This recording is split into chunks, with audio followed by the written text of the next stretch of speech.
What's going on, everybody? Welcome. It's Monday, and it is the big thing. I hope you had a great weekend. I hope you did some fun things. I hope you had a good weekend. My weekend was not great. Not great. I'll talk about it a little bit more too. We lost a dog this weekend, so it was kind of it was a bummer. It was a big bummer. My father-in-law's dog passed. Diesel. He's an Akita, only 8 years old. And he was a sweetheart of a dog, and so my weekend was the family and I trying to, get over it, figure it out, and help my father-in-law through it. So that's the reason the show is a little late today. So apologies. Apologies. Yeah. So we'll be talking about Darth Vader. Here's some news that Deborah Chow talked about in the Obi-Wan series, some Doctor Strange stuff. I took some questions.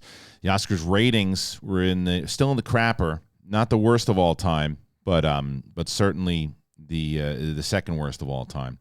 Talk about that. Talk about Coda winning. So just up top, let everybody know, I ain't talking about the thing everyone's talking about. You're bummed. But it's just not in the mindset to really talk about it. Plus the fact, whatever my opinion is on the matter, you're either going to agree with me or you're going to disagree with me. And there's tons of people talking about it on Twitter, guys, and on all over the place. There's videos. You can't walk a step on social media without seeing it. So if you came here for that with me, I apologize. I'm not doing it. I want to talk about some stuff I enjoy talking about, and that's Star Wars and Halo's apparently also did really well for Paramount Plus. So we'll talk about that. I've reviewed that first episode. Look at that. I got the hat on. But I'll talk about that. So those are the few things that I'll be talking about. And I think there's some other things, questions you guys had submitted on Facebook. It was a little later, but that's it. That's a big thing. Let's get into it. Let's talk about it. I'm ready. Are you ready? It's a big thing. Let's do it. It's not Halo or Batman or a rewatch or Disney Plus. It's not the Old Republic. There it is.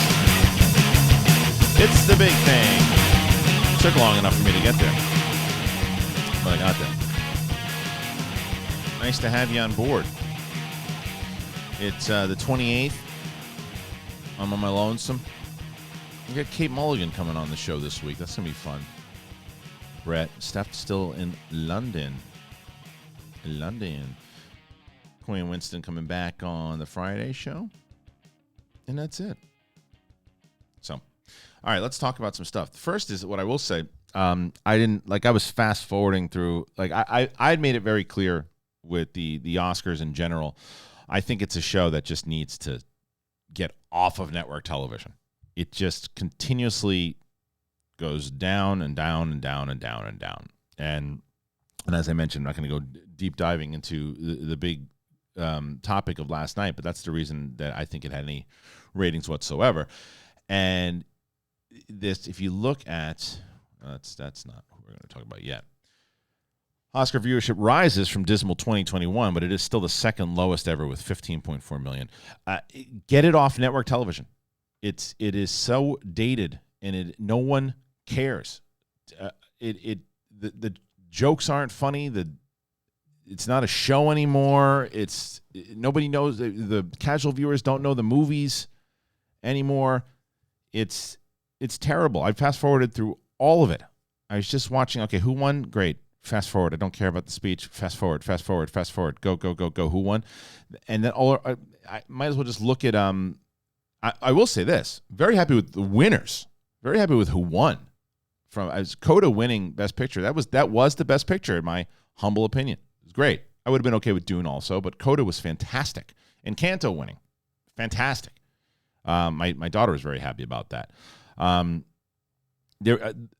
think that they got it right as far as this year with a lot of the winners.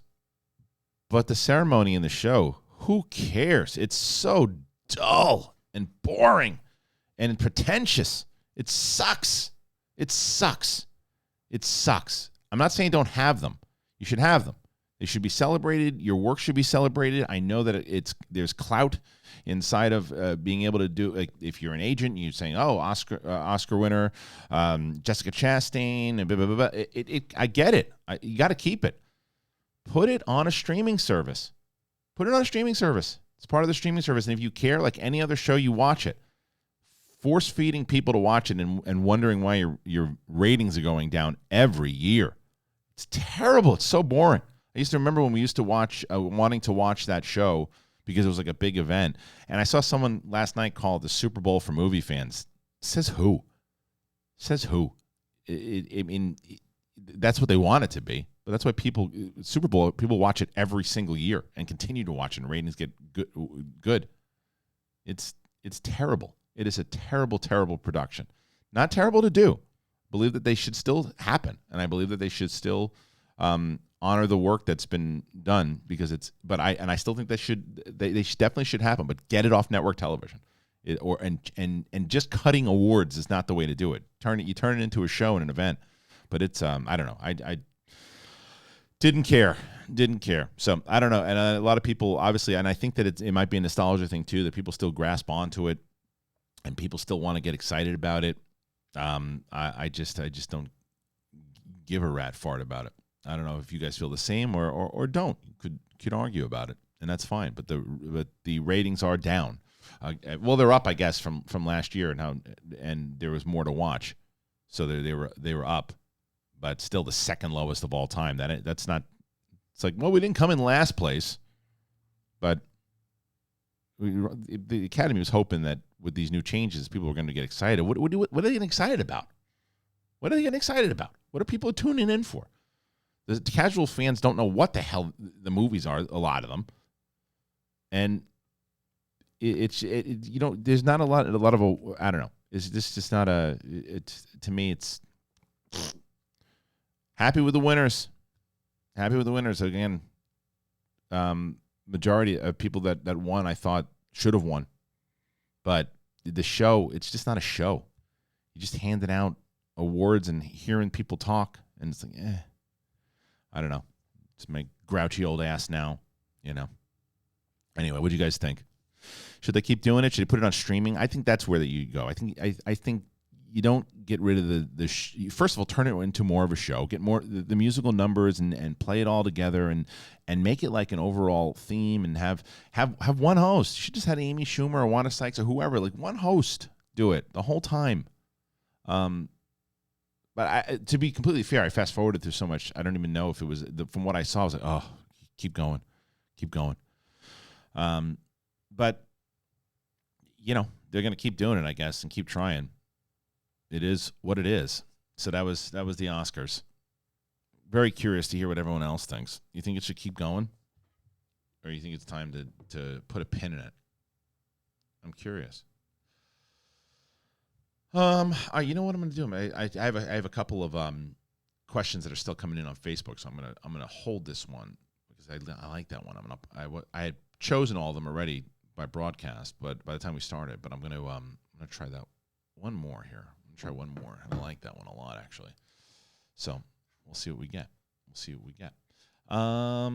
Okay. As I mentioned earlier in the intro, my father-in-law, his dog Diesel, he was a Nikita. He's a sweetheart of a dog, man. He was like the first dog that. Well, my oldest is 10, and it was really kind of like the first dog that she ever remembered, and he was just like this little bear. And he was 8 years old. He just had some health problems, and these big dogs sometimes. It was a real bummer, and we were hoping he was going to kick out of it, and he just didn't, and he passed. So I had to go over there. I got to see him. On what the hell was it? Was it Saturday, right? I got to see him on Saturday, and it is funny though too because people don't know what you're going through when you're going through. I'm getting these stupid work phone calls in the middle of trying to take care of this dying dog and my father-in-law, and it's just like, there's just so many bigger things in life than the little minutia, and I'm just not. I just very different headspace kind of going into this week in general, where you just look at people arguing with each other online and screaming and yelling about each other about something that today they'll be passionate about, and in 2 weeks they won't give a shit. They'll be yelling about something else. So that's why I'm saying, like, I just want to talk about fun shit with you guys. I was watching the intro that we did the other day. I was laughing about it. We're just kind of fucking around, and that's the kind of shit that I like to do. And I apologize to you if you came here to see me kind of get into it. I don't do that anymore. I just don't. I'm just too tired by it. And I'll have my opinions on it, and I'll keep it to myself, or I'll talk to someone else about it. But it's just not worth it to me, to be honest with you. So I apologize once again if you think, if you think that I was coming, if you're coming here to hear me give you a whole big spiel. Not the case. So anyway, you know what's in this water, in this glass? Nothing. Absolutely nothing. So when I went to get a sip of it right now, it was like a little voice in my head that said, "Ha, joke's on you, asshole," because there's nothing in there. So what are you going to do? Except be sad. But I won't be sad because Dark Horizons, which I go to and I get my shit from. Where the hell was that? I just saw something going on here. Where the hell is it? It's the Darth Vader story that I found this morning that I really liked. Where is it? Are you kidding me? I just saw something about Darth Vader. Now I can't find. There it is. Obi-Wan offers a not fully formed Vader. All right, let's get into this story. That's not the story. There it is. Darth Vader. As we know, this is from Garth Franklin over at Dark Horizons. As we know, the upcoming Obi-Wan Kenobi limited series on the Disney Plus service features the return of Darth Vader in events set 10 years after the prequels and 20 years before the original trilogy. Because of that, we'll see a version of the character we haven't really seen before, which is one reason that the filmmaker Deborah Chow, who directed the entire series run, wanted Hayden Christensen to return to the role. Christensen only played Vader in the final moments of the last of the prequel films, and so hasn't really strutted his stuff as the Vader incarnation of an Anakin Skywalker character. Chow tells Entertainment Weekly that the series, being very character-focused and being in the point of the timeline, has naturally led to the inclusion of Vader. Great. See? Makes sense. That's what I'm saying. I think Darth Maul story was bullshit. I really wanted to do something that was character-based and character-driven because this is the benefit of the limited series, is that you have more time to sort out, to tell a real character story. Preach, Deborah Chow. Preach. So for me, the starting place of character is you just start and you look at who's been important to him in his life, and it's quite hard to avoid Anakin and Vader in that scenario, especially coming out of Revenge of the Sith. Oh, God, I love this woman. So it came out of evolution of the character for me. It wasn't just to sort of bring him back. It was really like, who means something, and where are we at this point in the timeline with Vader?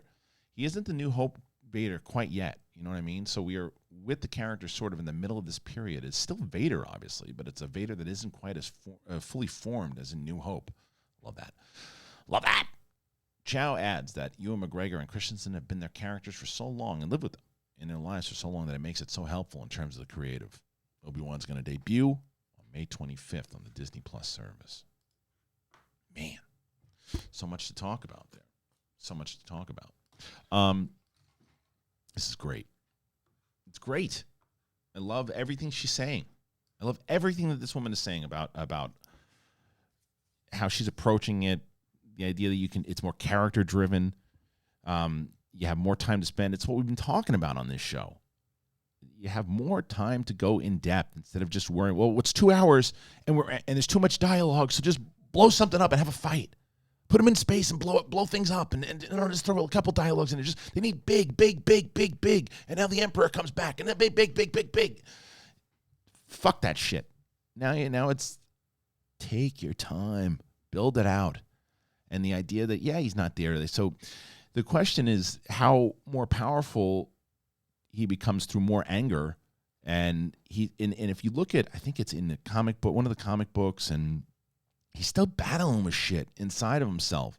10 years later, he's probably still battling with shit and getting more evil and more evil. And as she said, he's not there yet. This is 9 years before, 9 years before New Hope, I think. And that's 9 years of pain. That's 9 years of anger. That's 9 years of murdering people that he has done. He's already done 10 years of it, but it's 9 more, tacking it on. So he's getting more and more deeper and deeper into the dark side. Is there any of the light side still in him at all this period? People will just assume no, but there still could be. As Padme said, there's still good in him. But is that what Obi-Wan senses? Is there, what kind of pain is he going through? Is he still flashing back to Padme? I wonder if Natalie Portman's going to show up in this thing. in a scene or two, in a flashback, or just voiceover or something. Keep talking about Qui-Gon and Liam Neeson, obviously, and Palpatine popping up, which I think is pretty likely. But I think it'd be a nice little surprise if Natalie Portman shows up, and I think that it's possible because of the Thor movie that's coming out. Is it Love and Thunder or whatever it's called? Isn't that what it's called? I think that's what it's called. I don't remember. Just stop trying to be accurate. But she's around and she's doing stuff. So they're like, hey, can you do like a quick scene? And I think, and I don't remember that this is true or not. I think I heard Kristian dated back in the day. Maybe not. Maybe I made that up in my head. I don't know. But either way, I don't know what the hell that has to do with anything. Maybe the chemistry. Maybe they don't like each other. Maybe she said, no, I don't want to see that prick. Or maybe he said, no, I don't want to be around her. Or maybe they said, hey, it'd be fun to see each other again. These are all thoughts that I could have put on a piece of paper and scratched out and said, maybe I don't want to talk about that. But I did. This is what I do. I just think of things and I talk about it. And then I tell you guys. And you guys agree or disagree. It's raining here. Yeah. People shut down in LA when it rains. It's just weird. Hit the brakes. Think that it's like a big old storm. It's drizzling. Dick face. Take it easy. So anyway, I like this. I like what Deborah Chow's talking about a lot. I really do. I love it. I can't wait for this series, man. I can't wait. It's so exciting. This is like this is the series / movie / story I've been looking for. I think since 2012 when they said they're bringing stuff back. I mean, maybe even since Return of the Jedi. It's like the first actual prequel that plays into everything that you fell in love with in episode 4. Not taking anything away from the prequels that came out, but I just think more of an attachment to it because you have more time to develop. And I think even with Phantom Menace, you had to have that spectacle and you had to do all this, and you couldn't really deep dive into the character. And I think that's what they're going to do. Oh, I'm so pumped for this. I cannot wait. I'm so excited for it. I'm also excited for Sunday. Sunday. Not Sunday the day, but Sunday lawn care, man. I've talked to you guys about it. Spring's right around the corner. We're right there. The grass is almost under your feet, and you gotta get your lawn back. That's what Sunday does. It helps your lawn grow, and it helps you get healthy all season long. It's really great. Most of us might not think about our lawns in the winter, but this is the time to prep for this year. You're probably thinking you got so much work to do to get it green and healthy again, but you really don't, because Sunday, it takes all the work out for you.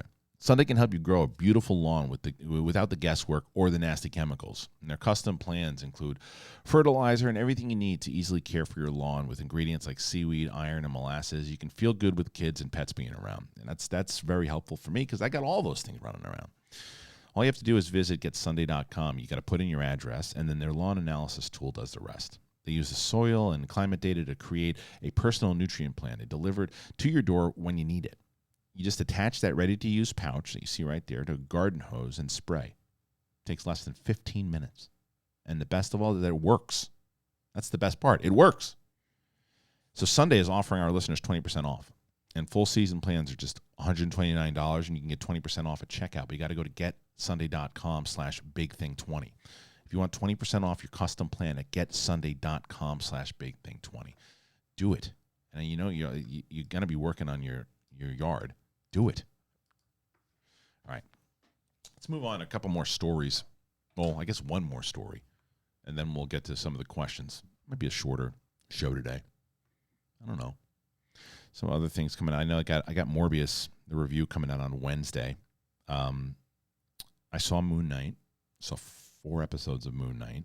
I think I'll be able to talk about those soon. I'll do the non-spoiler first, and then I'll get into the spoilers once the episode's coming out. I don't know how they're gonna release the episodes. So if they're releasing the episodes one by one,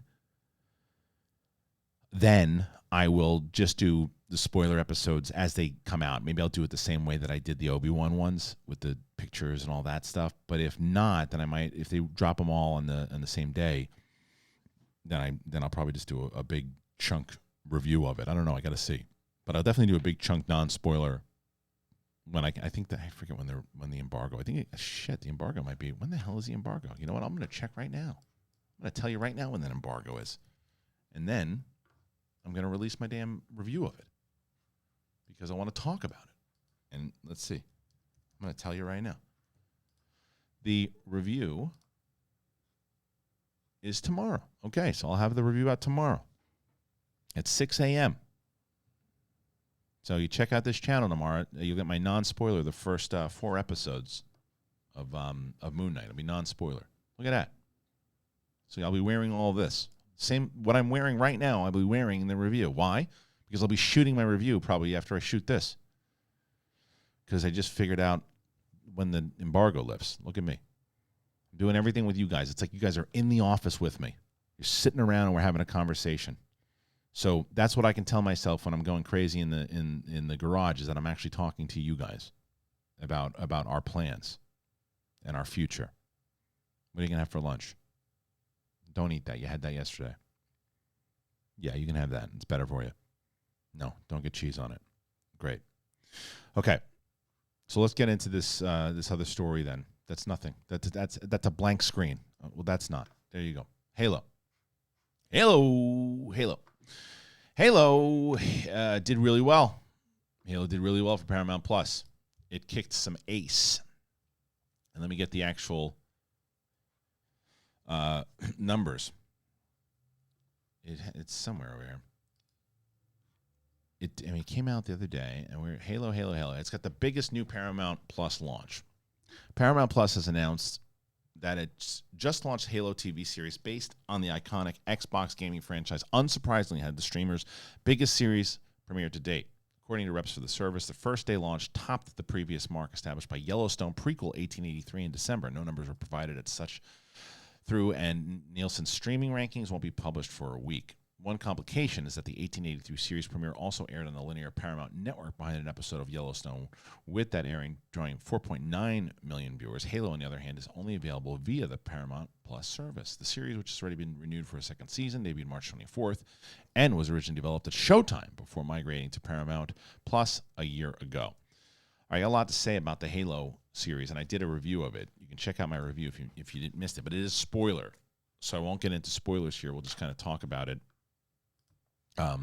in a non-spoilery way. I was a big Halo fan when it came out, like everybody else. The first one, 20 years ago or whatever it was, and I really enjoyed it. I loved it. I went up playing it with my friends, like everybody else did. I was obsessed by it. We used to play it all the damn time. And the second one, I think, too. And then as they kept going on, I trailed off. But that's just because I'm not a massive gamer like everyone. It had nothing to do with the property itself. But I loved the lore, and I loved the music, and it was not just the gameplay, but I loved the story behind it, and the science. You know, if you've been following me, you guys know that science fiction is it's my jam. So when this story and the way it was put together was something I was always very interested in. I always thought it would be a good, I guess at the time, movie, right? I remember, and it's funny because the other day I talked about this on my review.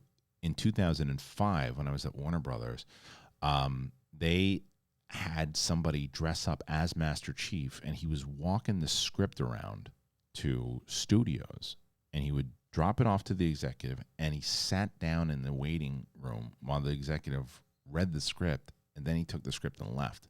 And people were like, is this true? Is this true? And so my friend John Zazerny, who's a producer, he tweeted it out and said, hey, do you guys remember this? And he had a picture of it. And he kind of validated the story I was telling. But either way, it was a massive thing. And I remember everybody talking about it. And I think the script was shit from what I had heard, the movie. And then Peter Jackson got involved, and it just never came to fruition of them doing a movie. Fast forward, here comes streaming, which is just, as we were just talking about, you can do so much with streaming, and Obi-Wan and it's the development of the character and the world.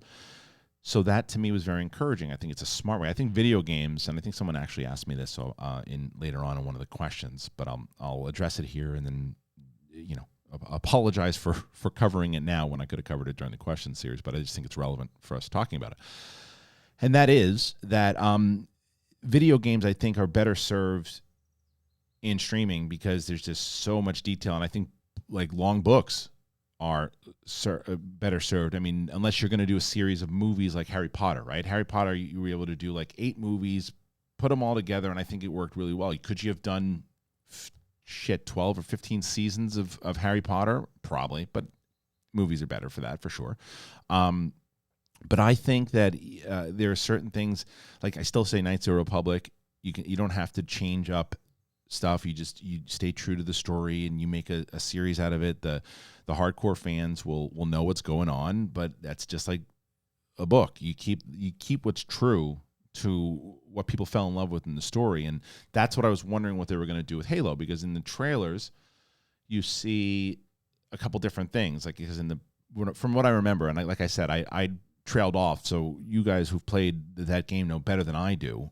But I just don't remember him fighting alongside with any Spartans, at least in the first couple of games. It was just him. He's alone, and he was with and Cortana was always in his ear, and then you saw him fighting with other Spartans inside of this trailer. And I was like, okay. And then you saw the Covenant, you saw the weapons. Okay, that looks pretty true to it. And they're like, well, they're not going canon, they're going through a different story. I was like, well, all right, let's just see how, at least what they relate to it. So when the series started, I'm like, I don't know what the hell I'm about to get myself into. And the first 15 minutes, I tweeted out, I was blown away. I'm like, holy crap! It's violent as hell. It's graphic as hell. I'm like, they're pulling no punches. The fighting is incredible. They throw a lot of the Covenant to me looked great, and they're doing all these things where I'm like, oh man, because I was worried it was going to be like a bad Sci-Fi Channel show, and I'm like, oh, this in the beginning the acting was kind of Sci-Fi Channel-ish, but then Covenant shows up, shit starts going down, and I'm like, oh, this is going to be great. And I tweeted out, they got me. I'm on board. I can't wait to see where they're going to go with this. And then the second half of the episode, it turns into a very familiar story that I think we've seen, and recently, like 1,000 times over, like so many times, like, oh, whether it's, and a lot of Star Wars stuff, whether it's Mandalorian or Bad Batch or all these shows, I'm like, oh, I've seen this 1,000,000 times. We're doing this again. And it's out there that he takes his helmet off, so that's not really a spoiler as much because everyone's talking about it. That bothered me less if you can figure it out inside this new canon of why, because they don't establish as much as they do in Mandalorian. Like in Mandalorian, they establish why he's got his helmet on, and when he does take it off, it's like, okay, there's reasons behind it, and he earned it. In the movie, I mean, this is because in the video game you don't, and I don't think he does. Again, I don't think he takes it off. Maybe he does in one of the games, not sure, but it's known that it's like Dread. He just keeps it on, so that's what the fans are, I think, more attached to. But in the rules of this TV show, they don't really establish why he needs to keep it on. So I get it. I also understand why people would be mad about it, but I get it. It's just the story from the second half. I'm like, oh, this is so tired. And then I read that the showrunners still haven't like really played the game or got into the lore, the books, or anything too. And I am still on board with the idea that I don't think you need to be a hardcore fan of the source material if you're a producer of it, as long as you understand it and you get it and you start to go, oh yeah, this sounds fun, I can do this. But I do think you need people involved in it that are, whether it's a Deborah Chow, or Filoni, or Favreau. They're all big fans inside of the Star Wars side of it. But that being said, in the first 10, 15 minutes, it seems like they were paying a lot of attention because I felt like I was playing the game, but it also felt like it was part of, like, I was learning this new lore.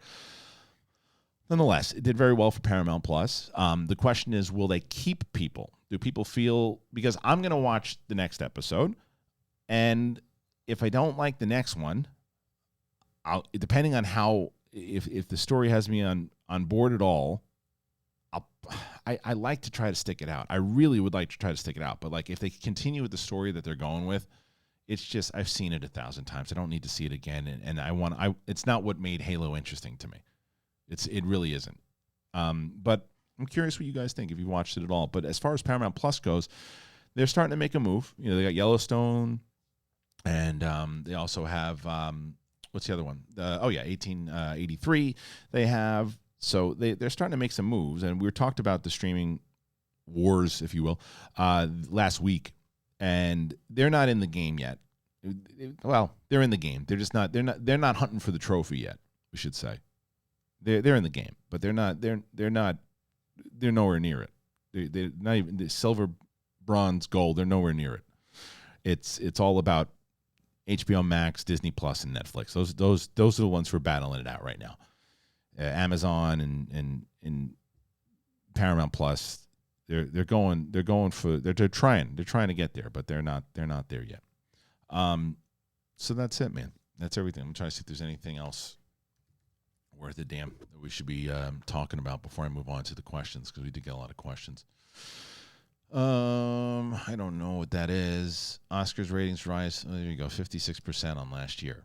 I mean, again, let's see what they say about this. We're getting back to this year's Oscars viewership clocked in at 15.36 million viewers on Sunday. It's a rise of 48%. The number doesn't include out-of-home viewing or streaming. While that's still considerably down compared to the 23.6 million viewers in 2020 and 29.6 in 2019, it is an improvement on the 10.4 million viewers in 10.1, that's pretty bad, 2021's mid-pandemic hostless ceremony. It's still the second least watched Oscar ceremony since Nielsen began tracking it. Yeah, it's just besides the fact that I don't want to rehash what I just said before with why I think that it's just not worth putting it on ABC anymore. There's just so much to watch now too. Like, remember back when that show was the show to watch, is that there's a lot of different variables, right? The one part of it is that there were just a couple channels and you would tune in. There was the big event, and now you can watch. There's tons of movies that you can watch. There's tons of TV shows you can catch up on. There's all this stuff that's part one. Part two is with Twitter, with Facebook, with reality shows, with all these things, with Instagram, you have access to these celebrities all the damn time, daily, all the time. When it was no social media and there was none of this stuff, it was the time that you saw the celebrities. It was the time that the celebrities are treated like royalty, and you see them. Oh, this is the big event. This is big. This is a kind of romantic, the version of Hollywood that people saw when you were a little kid. It's like, oh, look at all these moments. They're all over the place now. You see them all the time. It's not as magical. It's not as mysterious. They're everywhere. No matter, you can follow them on Instagram. You can follow them on TikTok. You can follow them everywhere. And so now it's okay. Now they're just accepting awards, and who knows what the hell they're going to say or do. And it's like it just becomes, I don't give a shit, motherfucker. All right, moving on. So I'm very curious to hear what you guys hear about. We're talking about Coinbase, and I want to let you know about it. And if you are, this is a question. I know a lot of people are very outspoken about it, but I want to know if you guys, do you identify as crypto curious? If you maybe you don't know about it, maybe you're not sure about it. Have you ever thought about entering the world of cryptocurrency, but you just feel overwhelmed? So what Coinbase does, it makes learning to buy and sell simple. In cryptocurrency, it might feel like a secret or an exclusive club, but Coinbase believes that everyone, everywhere, should be able to get into the door. Whether you've been trading for years or you're just getting started, Coinbase can help. Much coin, such base. If you've been following the cryptocurrency craze, now is the time to start getting involved, because Coinbase makes it quick and easy to start your own portfolio and learn to trade like a pro.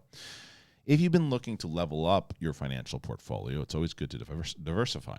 And why not think about cryptocurrency? It's backed by the world's leading investors, and Coinbase keeps your portfolio safe and secure while adding crypto into your mix. Coinbase offers a trusted and easy-to platform to buy, sell, and spend cryptocurrency. They support the most popular digital currencies on the market and make them accessible to everyone. Millions of people in over 100 countries, they trust Coinbase with their digital assets. Whether you're looking to diversify, just getting started, or searching for a better way to access crypto markets, you got to start today, and you do it with Coinbase. So for a limited time, new users can get $10 in free Bitcoin when you sign up today at coinbase.com/bigthing. You sign up at coinbase.com/bigthing for $10 in free Bitcoin.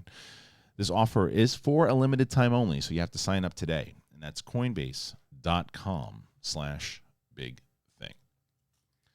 All right, I'm going to look. I'm going to look and see if there's any more stories that are worth a damn. Let's see. I am very happy about Coda, though, I will tell you. I could have sworn that Power of the Dog was going to win. And I should say, when I saw Power of the Dog, I think it's a very well-made film. I was a little bored. very well made film. I was bored. Performances are fantastic. Directed wonderful. But I was bored. Coda just blew me away. The Coda, and the fact that it came out so early. Yeah, I loved it. There's a new, Lightyear, there's a new trailer, I guess. A new trailer confirms the Toy Story spinoff will release in theaters. Yeah, well, we knew that. I don't know. There's nothing else really going on. He's talking about the Oscars. Let's get into what you guys are asking about, and I'll see if there's any more questions that I should bring up from what you guys have submitted. And then if there's anything else, I'll bring that up. Nah.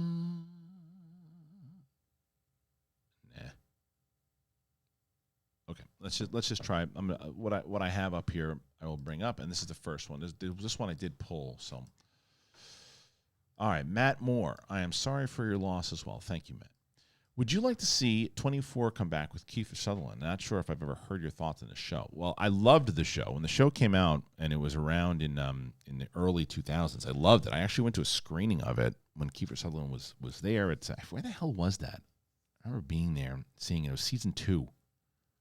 And it was a great episode, and I really liked it a lot.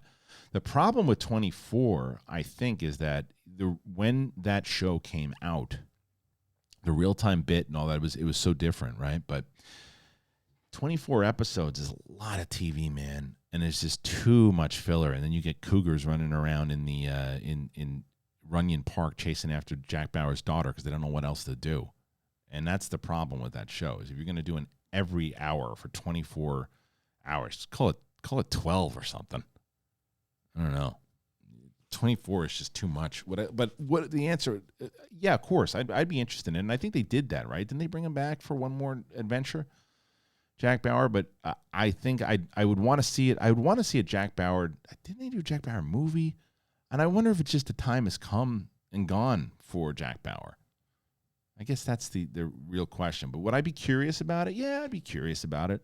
I really loved the show for a long time, and I think I started to bail towards the end because it's just very hard to keep a show going. Like, they did season upon season upon season with 24 episodes each season. And they pushed the limits of network television with what they could do, because Jack Bauer he did not follow the rules at all. That was what was so great about him. Yeah, it's a lot. I mean, a lot of memories come racing back. Did David Palmer? Did he die? I felt like he got it. Maybe he did, because he was great in season 1.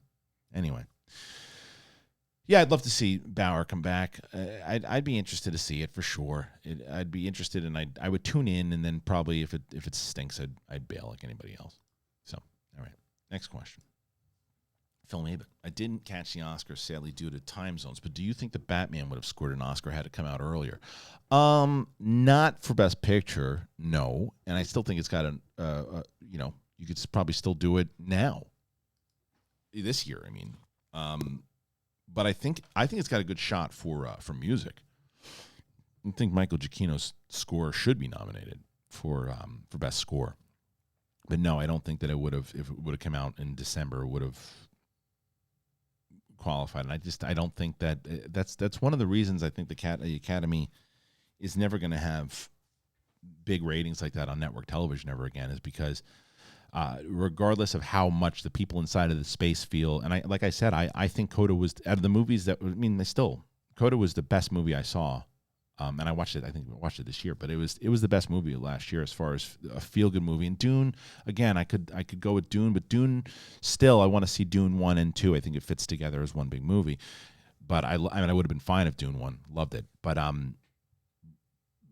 yeah, the problem, if they want people to watch, then, and I know that's not what you're asking, but if they want people to watch, one of the problems is that the more accessible movies, and I think nominating movies like Batman and Spider-Man and movies like that, they feel that it would devalue the prestige of the Oscars, when I think that it would actually invite the bigger people out there. But you have this stigma that the auteur feels that comic book movies and science fiction movies are just amusement park rides, as they've once been stated before. And I think that's why you're not going to have people tuning in anymore. That's one of the reasons, one of the many reasons. But as far as Batman getting nominated, no, I don't think it would have. If it came out early, it would have gotten nominated. But I think that it's got a shot for score this year. I hope, because the score is brilliant. All right, next question. John Crum. Crum laughs at you. So sorry about the loss of your father-in-law's dog. Thank you, John. Yeah, he was a really sweet dog. They are part of the family, and it's horrible when we lose them. Thank you. Thoughts and prayers. My question is, did you ever watch the first Sonic the Hedgehog movie? Despite the horrific first trailer, it actually turned out to be a fun family film and arguably one of the best video game adaptations to date. I think Sonic 2 looks even better and the perfect family film. Will you be seeing it with the kiddos, and are you excited for it at all? So where did that go, by the way? Oh, there it is. So the answer to your question is no, I have not seen the movie yet. And it's not because of, I don't want to see that. I've heard nothing but good things about Sonic. I've heard great things about Sonic, really great things about Sonic. And I remember how bad the trailer was, and they went in to change it and all that stuff. And it makes sense now why they went back to change it, because they probably knew we have a good movie on our hands. And then people bitching about the look, change the look. And they did, and it worked. So I think that I want to check out the first one. And I know that my daughter wants to see it also. My oldest wants to see it. So I might tune that in. I'm curious if my 4-year-old will be able to watch it. I don't know enough about it, so maybe you guys can in the comments section. By the way, if you're watching this on Premiere, even if you're putting your comments in during the actual premiere, please drop a comment into the comment section here, and I'll answer it back, and I'll go back and forth with you guys. It's just because the algorithm, it favors the going back and forth and being interactive, and that's what I've been doing with you guys. I'm enjoying it, and the same reason why we're doing it for doing a lot of it for where the hell are we? Titans, and we just had an epic match between Marisol McKee and Sam Levine. And you guys can still check that out. It's still on pay-per-view. It's still on Patreon, and you should check it out. And then this week on Titans, we got some really fun stuff happening, but interactivity, activity, and going back and forth and being interactive with you guys, it really helps tremendously. So if you're able to put your comments in there while you're watching, yeah. But as far as Sonic goes, yeah, man, I'll be checking it out soon. And you probably inspired me again. It's one of those ones that I keep meaning to watch, and I know 2 is coming out, so I will see it. But yeah, I'll be checking it out. And thank you for the recommendation for sure. All right, next one. Jamie Livesey. What I do want to ask you is if you read the passage from the book on the official Star Wars website, which seems to suggest a new Force ghost appearing to Luke between episodes 6 and 7. This appears to change canon forever. Thoughts?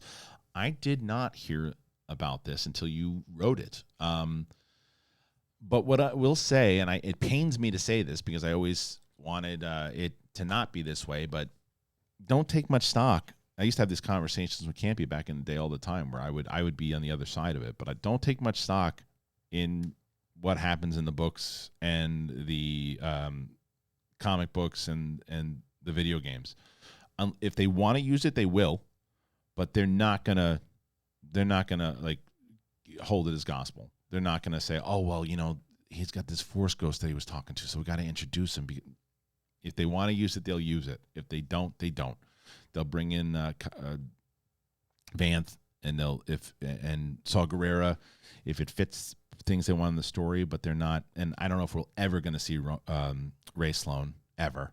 I hope that we do, but and that doesn't necessarily mean that they have to. It means that they're like, oh, that'd be a fun character to use. So I don't think it changes canon at all because I don't think enough people pay attention to canon, minus the hardcore fans. And I used to pay attention to all of it, but now because I'm pretty confident that they don't pay that much attention to it, that I don't think it changes canon at all, to be honest.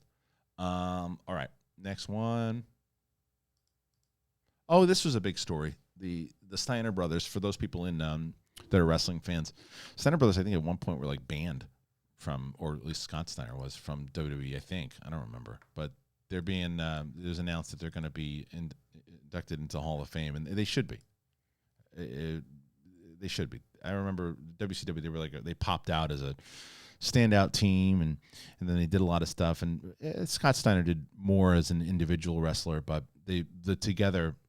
This picture of them, here in Michigan and all that stuff. This is the team that I remember very well growing up, being in high school and remembering these guys and the Steiner brothers got to come over to the WWF because they're the shit, man. They were so good, and I remember them very well. So yeah, they absolutely deserve it. 100% they deserve it for everything that they did. And I think it's also pretty great that a lot of the stuff that people, if WWE hadn't bought WCW back in the day, a lot of those accomplishments that people did in the WCW wouldn't have been recognized in the WWE. And a lot of the stuff that they did, it's now, you go, well, I don't know how it really works on Peacock now, but when the WWE Network was a thing, and I missed that. It was really great. You could access all the old school WCW stuff and all that because they owned all the catalogs. So it's great that they're getting honored. It's great. All right, next one. I think this is another. No, this is Chris Parker who says, with Halo, Castlevania, and soon The Last of Us and God of War, do you think video game adaptations fit the TV show format better? Yeah, your comment was the one I was talking about earlier. I do.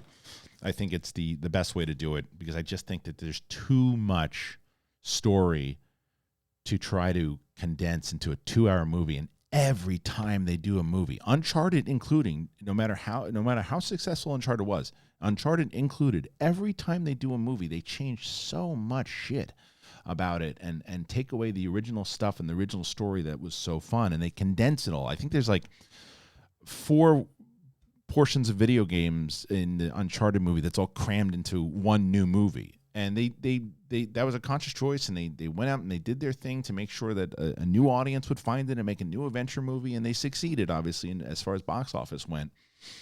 But I still think that Uncharted would have been a very interesting television show if they would have taken all of the games and stretched those out into like 5 or 6 seasons into a television show.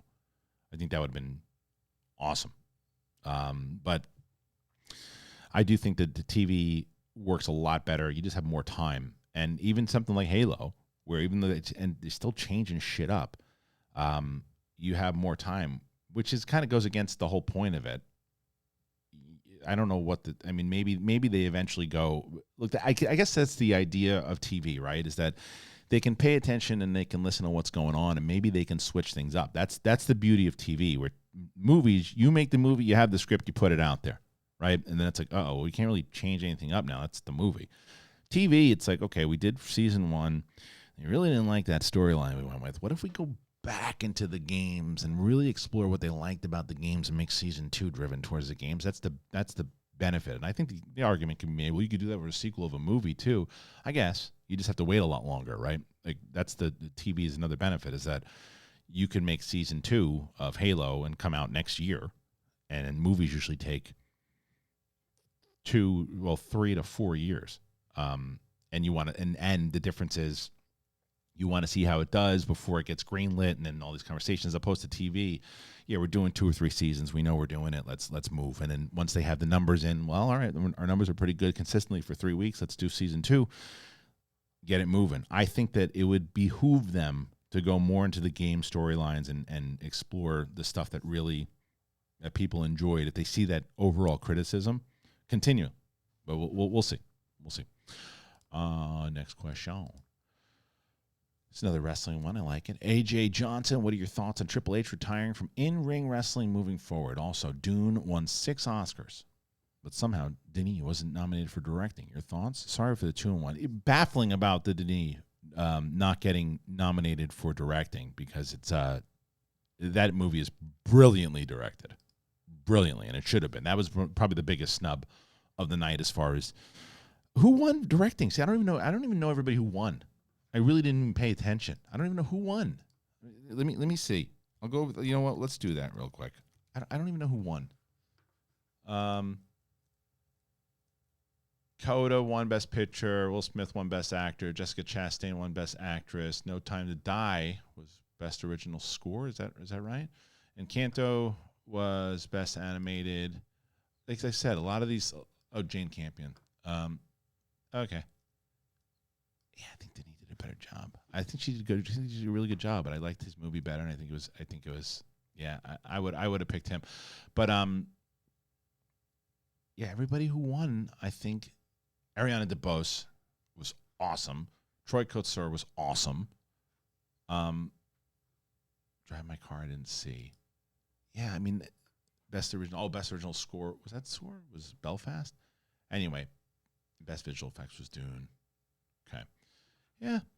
I guess a lot of these things, they were just best sound, best editing. All the wins came like off screen, I guess. I get it. So, like I said, I think the people who won, good argument, but Denis not getting. That's the only one that I think out of best director I probably would have had. I would have had Denis. And who was nominated in best director? Let's see. Kenneth Branagh for Belfast. I didn't see Drive My Car, so I don't know. Steven Spielberg was really good. Yeah, I would have removed Paul Thomas Anderson, and I would have put Denis over there. I liked Licorice Pizza, but not as much as Dune, and I think it was a much better directed movie than Licorice Pizza, to be honest. That's interesting. Okay. Next one. What do you got? All right. Oh, Triple H. Sorry, I didn't answer that. Triple H. So Triple H was one of the greatest wrestlers, Hall of Fame guy for sure, and has a lot to do, obviously, creatively and everything that he did.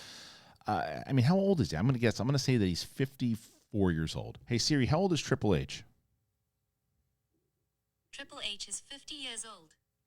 50 years old? Siri, you're an idiot.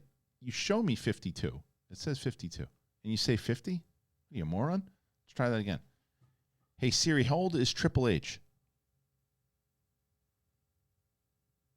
Hey, Siri, did you fall asleep? You fucking ass. Hey, Siri, how old is Triple H? Triple H is 50 years old.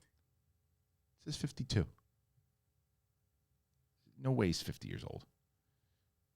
No way. Let's see. She's a real dummy sometimes. She's 52. 50 years old. What are you time traveling? Anyway, 52 years old, wear and tear on his body.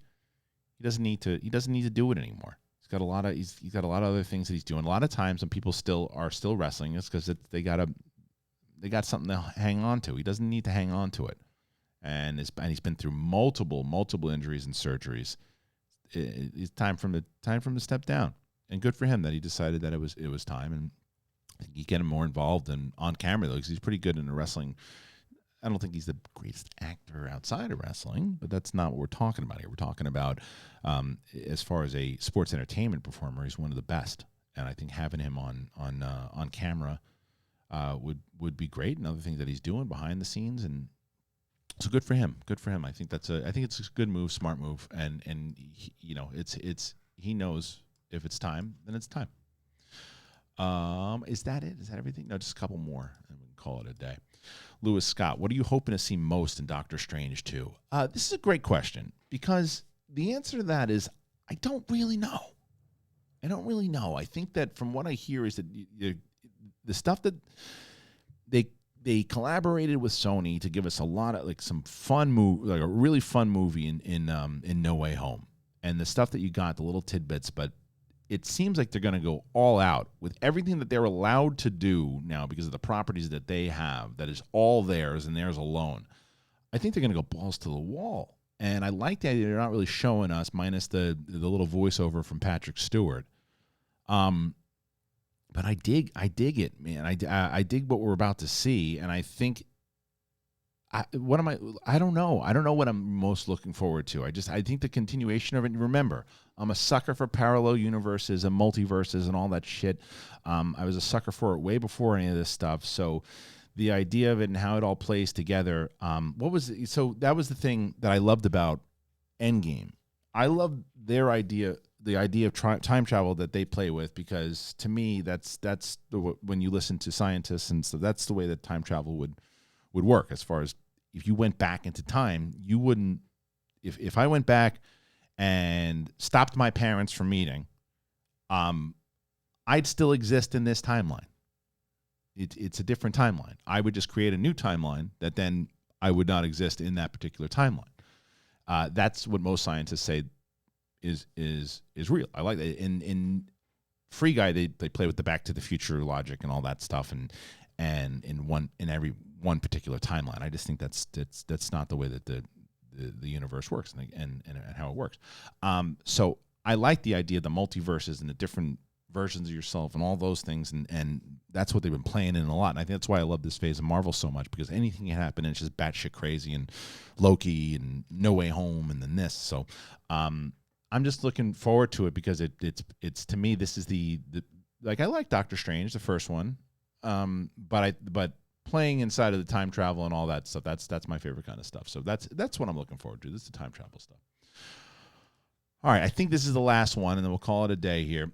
Paul Stevenson, is Doctor Strange overrated? He did next to nothing in Infinity War. He couldn't find Vision, but he could find Tony really easy. He could have used the mirror dimension on the author, but he did next to nothing to help. Yeah, I guess, but he's still pretty damn powerful for everything he's able to do. And he does mess stuff up, but I don't know. I don't think he's overrated. And I think Benedict Cumberbatch is so much fun to watch, but I can understand your logic behind it for sure. You know what I forgot to ask you guys to do today? If you're already here, it's too late now. Subscribe. Hit the notification button. Like, please, please, please leave a comment. Like, if you're watching on replay, if you are watching on Premiere right now, even if you've been chatting the whole damn time inside of this show, please drop a comment. And it helps tremendously. And it lets me know, hey, more people are interacting with this video, and it helps the algorithm and all that. And Apple Podcasts and Spotify, all of it. I'm taking a long drive soon somewhere, and I'll be listening to a lot of podcasts. So I hope you guys do the same thing too. If you guys are on long drives, if you're on, if you drive for your work, if you got long commutes, please consider us the big thing for your commute on Spotify or Apple Podcasts or anywhere podcasts are found. Thank you guys so much. I appreciate you. And I hope you're having a wonderful, wonderful Monday. You have a wonderful work week. I'll be back here on Big Thing on Thursday and Friday. Sith Council is Wednesday. Remember, my review of Moon Knight will be out tomorrow on this channel. But that's it. That's all I got. Peace and love, everyone. See ya.